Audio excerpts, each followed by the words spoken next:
महाराष्ट्रातल्या सत्ता संघर्षावर अगदी थोड्याच वेळात 5 न्यायमूर्तींच्या घटनापीठापुढे सुनावणी होणार आहे। शिवसेना पक्ष आणि चिन्हाच्या मुद्द्यावर निवडणूक आयोगाने सुनावणी घ्यावी किंवा नाही यावर घटनापीठ सगळ्यात आधी सुनावणी घेणार आहे। त्यामुळे निवडणूक आयोगावरची स्थगिती उठणार का याकडे सगळ्यांचंच लक्ष आहे। तर दुसरीकडे घटनापीठाच्या सर्व सुनावण्या आता लाईव्ह पाहता येणार आहेत आणि त्यामुळे महाराष्ट्राच्या सत्ता संघर्षाची आजची सुनावणी सुद्धा लाईव्ह पाहता येणार आहे। गेल्या अनेक दिवसांपासून हा सत्ता संघर्षाचा पेच कायम आहे। अनेकदा त्यावर सुनावणी झाली, मात्र तारीख पे तारीख मिळताना दिसते आणि आज अखेर पुन्हा एकदा सत्ता संघर्षावर सुनावणी होते। आणखी अपडेट्स घेऊया। आमचे दिल्लीतले प्रतिनिधी रामराजे शिंदे आपल्याशी जोडले गेलेत। रामराजे, काय तपशील आहेत? साधारणपणे कधी सुनावणी सुरू होईल?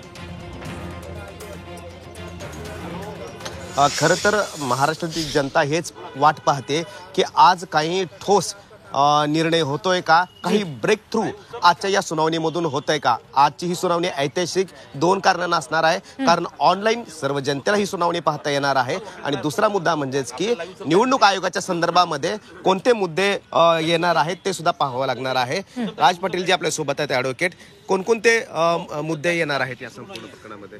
माननीय सर्वोच्च न्यायालयासमोर जे 2 आये होते इलेक्शन कमिशन संदर्भात, त्यात जो पक्षचिन्ह आणि दुसरा जो होता येणाऱ्या पोट निवडणूक असू द्यात किंवा महानगरपालिका स्थानिक स्वराज्य संस्थांच्या निवडणुका, ह्या संदर्भात पक्षचिन्ह महत्त्वाचं आहे दोन्ही पक्षाला। म्हणजेच जो क्लेम करण्यात आलेला आहे पक्षाच्या चिन्हाच्या संदर्भात, तो क्लेम आज म्हणजे आयएमध्ये हे स्पष्ट होणार आहे की हे चिन्ह कोणाकडे जाऊ शकतं किंवा इलेक्शन कमिशनची जी सुनावणी आहे ती सुरू राहिली पाहिजे किंवा त्या संदर्भात निर्णय आला पाहिजे, या संदर्भात तो आहे। आजच्या या सुनावणीचा येत्या महापालिकेच्या निवडणुकीवर काही परिणाम होणार आहे का? विधानसभेची पण एक पोटनिवडणूक आहे आणि त्याच्या अगोदरच चिन्ह कोणाचं यावर निकालाची अपेक्षा आहे असं वाटतं का तुम्हाला? बिलकुल, जर इलेक्शन कमिशन समोर जी प्रोसिडिंग सुरू राहिली तर त्यावर निर्णय निश्चित प्रकारे होऊ शकतो। त्याच संदर्भात एकनाथ शिंदे यांच्या गटाकडून वारंवार म्हटलं जातं की जी इलेक्शन कमिशनची जी प्रोसिडिंग आहे ती सुरू राहावी, सुनावणी घेण्यात यावी आणि त्यावर निर्णय करावा, जेणेकरून स्पष्टता असेल निवडणुकीच्या पूर्वी की हे चिन्ह कोणच्याकडे असेल, जो पक्षावरला क्लेम आहे तो स्पष्ट होईल। राज पाटील जी, एकनाथ शिंदे यांच्या वकिलांनी दावा केला होता की ऑक्टोबरच्या अखेर निवडणुका होणार आहेत। मग जर असं असेल, ऑक्टोबरच्या अखेर जर निवडणुका जर घेतल्या जाणार असतील तर आजच्या या निवडणुकीमुळं आजच्या या सुनावणीमुळं वाटतं का या निवडणुका ज्या आहेत त्या पुढे ढकलल्या जाऊ शकतील? बिलकुल, एकनाथ शिंदे यांच्या गटाकडून ती आर्ग्युमेंट होऊ शकते की अर्जन्सी किती आहे, की निवडणुका येऊन ठेपलेल्या आहे, की त्या संदर्भात पक्षाचं चिन्ह आणि पक्षाची स्पष्टता त्यावर निर्णय होणं अतिशय महत्त्वाचं आहे। हे आर्ग्युमेंटमध्ये ते निश्चित करतीलच। तत्पूर्वी उद्धव ठाकरे यांच्या गटाकडून हे सुनावणी संदर्भात वारंवार बोलल्या गेलं की इलेक्शन कमिशनची जी सुनावणी आहे ती सुप्रीम कोर्टाची सुनावणी होईपर्यंत थांबवण्यात यावी, त्यावर कोणताही ठोस निर्णय घेऊ नये अशी त्यांची वारंवार भूमिका होती। दोन्ही बाजू आज ऐकून घेतल्या जाईल आणि त्यावर मान्य न्यायालय निर्णय घेईल की ही प्रोसिडिंग सुरू राहिली पाहिजे किंवा नाही राहिली पाहिजे। 2 मुद्दे आहेत। उद्धव ठाकरे गट म्हणतोय की निवडणूक आयोगाच्या प्रक्रियेला सुनावणी द्यावी आणि शिंदे गट म्हणतोय की निवडणूक आयोगाखाली प्रक्रिया सुरू राहावी। याच्यावर काय निर्णय होऊ शकतो? कारण वारंवार 2 ते 3 वेळेस सुप्रीम कोर्टानं निवडणूक आयोगाला च्या प्रक्रियेला स्थगिती दिलेली आहे आणि पुरेसा वेळ ठाकरे गटाला पण निवडणूक आयोगाने दिलेला आहे। 1 महिन्याचा वेळ मागील वेळेस दिला होता, त्यामुळे तेवढा वेळ सफिशियंट आहे का? निवडणूक आयोगाचा आजचा आर्ग्युमेंट महत्त्वाचा असणार आहे का?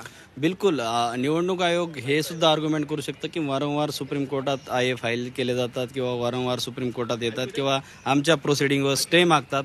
त्या संदर्भात ही एक कॉन्स्टिट्युशनल बॉडी आहे, त्या संदर्भात आम्हाला सुद्धा निर्णय घेण्याची व प्रोसिडिंग किंवा निर्णय करण्याची शक्ती मान्य सर्वोच्च न्यायालयाच्या किंवा घटनाने दिलेली आहे। ती कॉन्स्टिट्युशनल बॉडी असल्या कारणाने त्यांना सुद्धा स्वतंत्रता आहे की त्यांच्यावर ते निर्णय करू शकतात। बरं, म्हणजेच की आज निवडणूक आयोग चे वकील हे मांडू शकतात की वारंवार सुप्रीम कोर्टानं जे इंटरफेअर करते निवडणूक आयोगाच्या प्रक्रियेवर त्यावर आक्षेप घेऊ शकतं का? आणि आता आपल्याला माहिती कळालेली आहे की जे कॉन्स्टिट्यूशन बेंच आहे त्याची सुनावणी सुरू झालेली आहे। म्हणून माननीय सर्वोच्च न्यायालयात आता सुनावणी सुरू झालेली आहे महाराष्ट्राच्या संदर्भातली, जी धनंजय चंद्रचूड, जस्टिस धनंजय चंद्रचूड यांच्या अध्यक्षतेखाली अगदी काही क्षणात ही सुनावणी सुरू झाल्यानंतर नेमकं काय काय घडतं याचे अपडेट्स आम्ही राम तुमच्याकडून सतत घेत राहणार आहोत। तुर्तास तुम्हाला थोडंसं थांबवतेय। कोर्टात जाण्याआधी अनिल देसाई नेमकं काय म्हणालेले आहेत हे आपण एकदा बघूयात। महत्त्वाची सुनावणी आहे. सगळ्यांची जी अपेक्षा आहे, तुमची उत्सुकता आहे तीच आमची उत्सुकता आहे आणि न्याय होईल अशी अपेक्षा आहे. निवडणूक आयोगाची जी प्रक्रिया आहे ती जोपर्यंत सुनावणी पूर्ण होत नाही तोपर्यंत ते माननीय सर्वोच्च न्यायालयावर अवलंबून आहे आणि न्याय होईल अशी अपेक्षा आहे. बरोबर आहे. वारंवार तारीख पे तारीख मिळत होती. वाटतं की आज सुनावणी होईल आणि पुढची तारीख मिळेल. आजची तारीख महत्त्वाची आहे. आजची तारीख महत्त्वाची आणि त्यात तर आपण पुन्हा एकदा आमचे प्रतिनिधी रामराजे शिंदे यांच्याकडे जाऊयात. दिल्लीतून ते आपल्याशी थेट जोडले गेलेले आहेत. रामराजे, कुठल्या मुद्द्यांनी नेमकी सुनावणीची सुरुवात होईल? सगळ्यात पहिल्यांदा काय सुनावणीसाठी मुद्दा येणार आहे? बिलकुल त्यावरच आपण प्रकाश टाकतोय की कोणता मुद्दा घेतला जाणार आहे. कारण निवडणूक आयोगाकडून जे वकील आहेत ते महत्वाचा आर्ग्युमेंट जे आहेत ते आज करण्याची शक्यता आहे. सुनावणी जी आहे ती सुरू झालेली आहे. राज पाटील जी काय माहिती आहे आपल्याला? सध्या सुनावणी घटनापीठापुढं घटनापीठ बसलेलं आहे. 501 मॅटर हे सुरू आहे सध्या. अजून 502 मॅटर हे महाराष्ट्राच्या सत्ता संघर्षाच्या संदर्भात आहे. अजून तरी 501 दाखवत आहे. म्हणजेच 502 सुरू झाल्यानंतर आपल्याकडे कळेल की एकनाथ शिंदे यांचा जो आहे त्यांच्या संदर्भात कोण अपील होतं आणि ते काय काय बाजू मांडतात. पण अर्जन्सी ही दाखवण्याचा निश्चितपणे प्रयत्न असेल की येणाऱ्या ज्या निवडणूक आहे त्यापूर्वीच हे डिसिजन व्हावं किंवा निर्णय व्हावा की त्यावर ते स्पष्ट असावे की चिन्ह कोणच्याकडे असेल किंवा पक्षावरचा जो क्लेम आहे तो कोणाचा आहे. खरं म्हणजे शिवसेनेसंदर्भात हा निर्णय अपेक्षित आहे की निवडणूक आयोगाने घ्यायचा आहे तो खरं तर. कारण की निवडणूक आयोगाचं कार्यक्षेत्र ते आहे की इलेक्शन कमिशन हे डिसाईड करत असतं की पक्ष आणि पक्षाच्या चिन्हासंदर्भातल्या सगळ्या गोष्टी ह्या संदर्भात सुनावणी ही निवडणूक आयोगापुढे होईल. त्याच संदर्भात आज निवडणूक आयोगानं सुद्धा सांगितलेलं आहे की ही प्रोसिडिंग सुरू आहे त्यावर कोणत्याही पद्धतीचा स्टे होऊ नये असा त्यांचा प्रयत्न असेल. बिलकुल. झी 24 प्रेक्षकासाठी माहिती सांगतो की मागील वेळेस सुद्धा आणि या वेळेस सुद्धा एकनाथ शिंदे गटानं ही एक विनंती केलेली आहे की हे जे चिन्ह आहे धनुष्यबाण हे फ्रीज करावं. म्हणजेच की दोघांपैकी कोणालाही मिळू नये जर सुनावणी पुढे अधिक काळ सुरू राहते तर या मुद्द्यावर सुद्धा हा अतिशय महत्वाचा मुद्दा आहे की हे चिन्हच फ्रीज करावा असं एकनाथ शिंदेनी विनंती केलेली आहे. त्यांनी चिन्ह म्हणजेच जोपर्यंत निर्णय होत नाही तोपर्यंत फ्रीज करावा असं म्हटलं होतं की चिन्ह कायमचं फ्रीज करावं असं नव्हतं. तात्पुरतं जोपर्यंत निर्णय होत नाही तोपर्यंत फ्रीज करावा अशी त्यांची मागणी होती. अच्छा, परंतु या संदर्भात निर्णय कोण घेणार मग? सुप्रीम कोर्ट का निवडणूक आयोग? निवडणूक आयोग त्यावर निर्णय घेत असतं. ते निवडणूक आयोगाची जी प्रोसिडिंग होती ती थांबलेली होती. त्या कारणाने त्यावर निर्णय किंवा प्रोसिडिंग होऊ शकली नाही. त्या कारणाने निर्णय सुद्धा होऊ शकला नाही. उद्धव ठाकरे यांच्याकडून वारंवार हे म्हणण्यात आलं होतं की सर्वोच्च न्यायालयाच्या सुनावणीतच हे डिसाईड व्हावं की हा निर्णय किंवा पक्षावरची ज्या बाबी आतापर्यंत अंतर्भूत आहे त्या सुनावणीत अंतर्भूत होत्याच त्यावर निर्णय सुप्रीम कोर्टाने घ्यावा किंवा तोपर्यंत प्रोसिडिंग थांबावी जोपर्यंत सुप्रीम कोर्ट निर्णय करत नाही. आता दसरा मेळावा आहे. उद्धव ठाकरे तिकडे दसरा मेळावा घेणार आहेत. एकनाथ शिंदे तिकडे बीकेसीवर मेळावा घेणार आहेत. मग त्याच्यामध्ये जे चिन्ह आहे पक्षाचं दोघांपैकी आता काय असणार की कोणाला वापरायची परवानगी मिळू शकते का कोर्टामध्ये असल्यामुळं?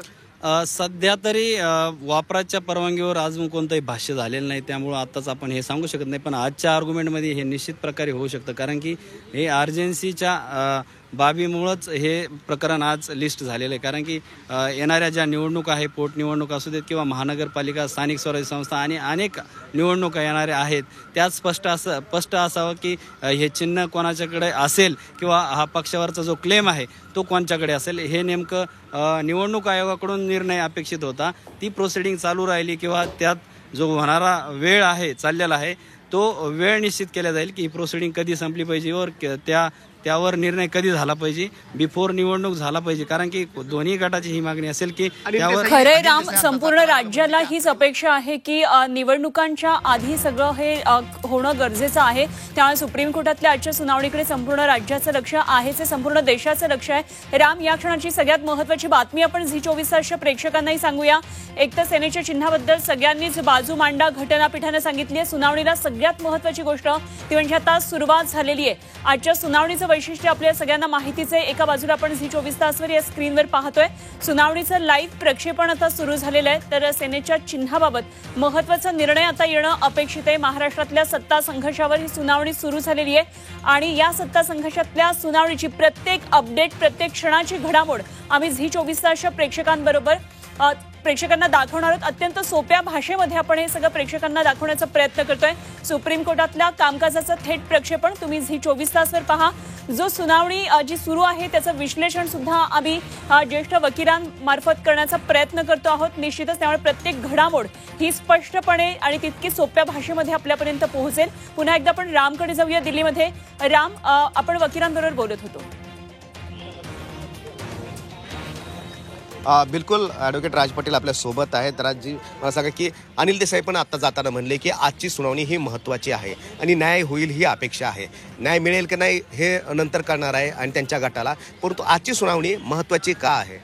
आजची सुनावणी पक्षासाठी त्यांच्या ही महत्त्वाची आहे, कारण की पक्ष चिन्ह कोणच्याकडे असेल हे आज स्पष्ट होण्याची दाट शक्यता आहे. कारण की जर प्रोसिडिंग इलेक्शन कमिशनमध्ये झालं तरच त्यावर निर्णय होऊ शकतो. आणि उद्धव ठाकरे यांच्या गटाकडून नेहमी म्हटलं जातं की इलेक्शन कमिशन तोपर्यंत कोणताही ठोस निर्णय घेऊ नये किंवा त्यावर निर्णय करण्याचा जोपर्यंत सुप्रीम कोर्टमध्ये सुनावणी चालू आहे तोपर्यंत त्यावर निर्णय होऊ नये असं त्याची मागणी आहे. म्हणजे दोन्ही गटाची पहिली पायरी असणार आहे निवडणूक आयोग.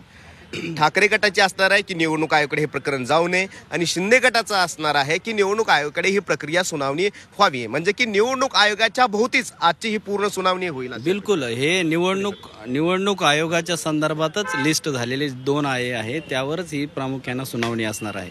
त्या सुनावणीमध्ये फक्त निवडणूक आयोग आणि निवडणूक आयोगामध्ये चाललेली प्रोसिडिंग त्यावर निर्णय करायचा आज हे सुप्रीम कोर्ट ठरवणार आहे.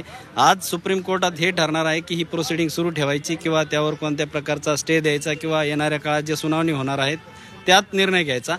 इलेक्शन कमिशनचं सुद्धा म्हणणं असेल की ही प्रोसिडिंग सुरू राहावी, त्या संदर्भात निर्णय घेण्याची पूर्ण अधिकार क्षेत्र हे इलेक्शन कमिशनचं आहे. त्यामुळे ती प्रोसिडिंग सुरू राहणं त्यांच्यासाठी महत्त्वाचं आहे. राज पाटीलजी, तुम्ही अनुभवी आहात. यापूर्वी ज्या सुनावणी झालेल्या आहेत त्याच्यामध्ये सुप्रीम कोर्टानं असं निवडणूक आयोगावर काही बंधनं आणली होती का? आणि महत्त्वाच्या ठिकाणी की जिथं आता निवडणुका योग घातलेल्या आहेत अशा वेळी निवडणूक आयोगाची प्रक्रिया बाधित होते असं वाटतंय का? माननीय सर्वोच्च न्यायालयाने यापूर्वी कोणतेही बंधनं निवडणूक आयोगावर आणले नव्हते, कारण की निवडणूक आयोग ही सुद्धा एक कॉन्स्टिट्युशनल बॉडी आहे. त्यांना ते अधिकार क्षेत्र आहे की पक्ष आणि पक्षाची रजिस्ट्रेशन, पक्षाची मान्यता, पक्षाची आणखी सर्व बाबी अंतर्भूत आहे. त्यात पक्षाला चिन्ह देणे अशा अनेक बाबी त्यात अंतर्भूत असतात. हे कॉन्स्टिट्युशनल अथॉरिटी असल्यामुळं त्यांना तो अधिकार क्षेत्र आहे त्यांचं की त्यावर निर्णय घेण्याचा. आणि त्यांच्यासमोर ती सुद्धा सुनावणी होत असतात, प्रोसिडिंग चालू असतील, त्यावर तो निर्णय येत असतो. तो निर्णय कदाचित सुप्रीम कोर्टमध्ये चॅलेंज होऊ शकतो, तो भाग वेगळा आहे, पण त्यांना प्रोसिडिंग चालू ठेवावी अशी त्यांची तर मागणी असेलच. म्हणजे की आणखीन एक संधी आहे की निवडणूक आयोगाकडे ही प्रक्रिया सुरू ठेवावी आणि निकाल आल्यानंतर पुन्हा ते सुप्रीम कोर्टामध्ये जाऊ शकतात का जर दोघांपैकी कोणत्याही गटाच्या विरोधात जर निकाल लागला तर? बिलकुल लीगल राईट आहे तो की सुप्रीम कोर्टात ते निश्चित प्रकारे येऊ शकतात. एखाद्या वेळेस कोणताही निर्णय अमान्य असेल तर तो निश्चित प्रकारे न्यायालयाकडे तो येऊ शकतात कोणी पण. बरोबर आहे. परंतु आता तात्काळ म्हणजे की तारीख पे तारीख आता पण अनिल देसाई तेच म्हणत होते की वारंवार हे तारखा मिळत आहे, त्यामुळे कोणता तरी ठोस निर्णय जे आहे ते होणं गरजेचं आहे. त्यामुळे आजची जी आर्ग्युमेंट असणार आहे, युक्तिवाद असणार, तुम्हाला वाटतं की लांबणीवर जाईल का थोडक्यामध्ये आज होईल सगळं? निश्चित प्रकारे ह्या आयेवरच युक्तिवाद असणार आहे, कारण त्यामुळे थोडक्यात असू शकतो. पूर्ण जे लार्ज मॅटर आहे मोठं त्यावर ते नाही आहे आर्ग्युमेंट. आज फक्त इलेक्शन कमिशनच्या 2 आयेवर असल्या कारणाने थोडक्यात संपू शकतं आणि त्यावर निर्णय येण्याची शक्यता दाट आहे. कारण की अर्जन्सी यांनी अशी दाखवलेली की येणार जे इलेक्शन आहे त्यापूर्वीच हे डिसाईड झालं पाहिजे की पक्षचिन्ह आणि पक्षावरला जो क्लेम आहे तो, आणि ती प्रोसिडिंग झाली तरच ते निश्चित होऊ शकतं. आज हेही बघावं लागेल की एकनाथ शिंदे यांच्याकडून ही मागणी होऊ शकते की हे टाइम बॉन्डिंगमध्ये डिसाईड व्हायला पाहिजे, कारण की बिफोर निवडणूक जर डिसाईड झालं तरच ते कोणत्या तरी गटाला फायदा आणि स्पष्टता येऊ शकते त्यात. राम, सगळ्यात महत्वाचा मुद्दा जो होता आपण राज पाटलांबरोबर बोलतो आहोत तो म्हणजे निवडणूक चिन्हाचा. आणि खरं तर संपूर्ण महाराष्ट्रच नव्हे तर देशाचं याकडे लक्ष आहे, कारण एका पक्षातून 2 गट बाहेर पडलेले आहेत, त्यातल्या बंड केलेल्या पक्षानं त्याच्यावर क्लेम केल्या चिन्हावर, आणि त्यामुळे देशासाठी खरं तर दिशा देणारा हा निर्णय. बहिणाबाईंची जात्यावरची ओवी म्हणजे